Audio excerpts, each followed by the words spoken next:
name's Jessica, and I'm going to explain today the Integra Regenerative Template. Did you know that your body cannot regenerate your dermis after it's been severely injured? It may come as a surprise to you that there has been no real advancement in the treatment of third-degree burns since 1970. In fact, there's only one FDA-approved treatment on the market to regenerate the dermal layer. Today I'd like to take a few minutes to explain the Integra Dermal Regenerative Template. We will discuss what constitutes a third-degree burn in a brief skin anatomy explanation, what Integra Dermal Regenerative Template is, and how this helps the dermis after it has been damaged by a burn. So what does your skin do for you? Your skin is the largest organ in the body. The skin is made up of three main layers. Your epidermis. This allows for protection from bacteria and everyday abrasions to your body. It also serves as moisture control and water retention to your body. Then there's your dermis. This layer is located below the epidermis. It is responsible for temperature control and gives your skin its elasticity and durability. And then there's the subcutaneous layer, or the hypodermis, which is responsible also for temperature control, whether or not that be hot or cold. Keep in mind that your skin as a whole contains nerve endings, sweat glands, and blood vessels responsible for the function of your skin. So this is just a little explanation here, a little picture. There's your epidermis, which is your skin, your top skin layer. Your dermis, which is just below, and your hypodermis and or your subcutaneous layer, and that's really just a fat layer there. So why does dermis not heal without scar formation? When you have a deep wound such as a burn to the body, it goes into a healing phase. The healing phase basically is your platelets form around the wound, and the wound then starts to get collagen and fibroblasts to the area. The fibroblasts differentiate into myofibroblasts, which start to linearly contract the wound and bring it together as quickly as possible. And this in turn leaves you with scarring. When you get this scarring, it's lacking sweat glands, hair follicles, and the subcutaneous glands as well. So when people get these burns, they are not able to sweat the way we sweat. They're not able to function the way that we function because of the different types of scar contracture. They're not allowed to be able to move as freely as we can move just because the scar contracture is so bad. There are three types of burns. There's a first-degree burn, similar to sunburn. There's second-degree burns, which involve blistering and skin thickens around the area, partially affecting the dermal layer. And then there's the third-degree burns. This goes down past the dermis and sometimes even into the subcutaneous layer. Here's just an example here, superficial first-degree burn, okay? A partial thickness burn, which would be our second-degree burn. And you can see here, it only partially goes down into dermis. It doesn't fully go down into it.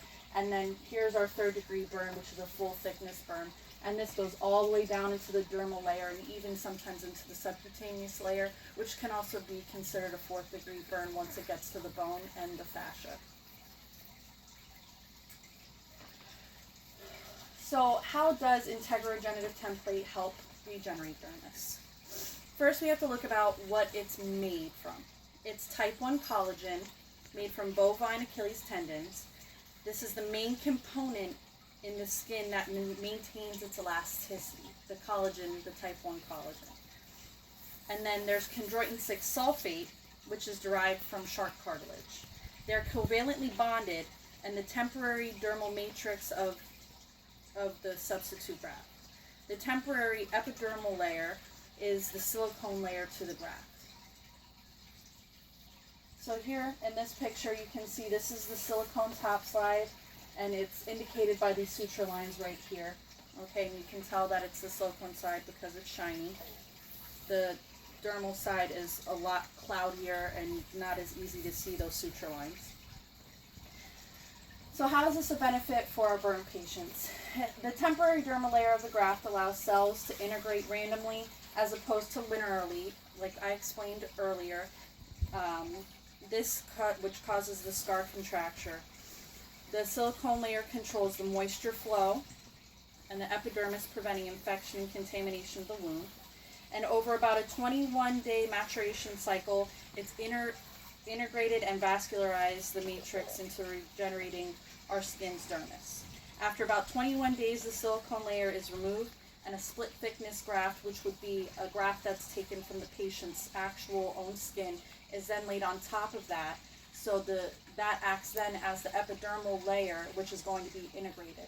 Now, doctors don't have to do the split thickness graft. It's something that's really just up to them. You can regenerate your epidermal layer. Okay? So how is this applied? The burn is fully excised in an operating room setting, and then there needs to be enough blood flow to the area to substantiate the graft, but then you want to stop the blood flow. It's a bit of an odd process, so you want to make sure that there is enough bleeding to the area. So say that there was a wound on my arm right here, they're going to excise that whole area there, and then they're going to put the graft on top of it after they've actually stopped the blood flow. And they use different types of things for that, like they're called hemostats. Basically, it just means stopping the bleeding, and it will come back afterwards. It's just to apply the graft, it really needs to stop before they put it back on. And then after the graft is sutured or stapled in, depending on the doctor's preference, it is then bolstered down with a heavy dressing, so there is a tight contact to the wound, which then in turn, it just allows the graft to better incorporate into the skin.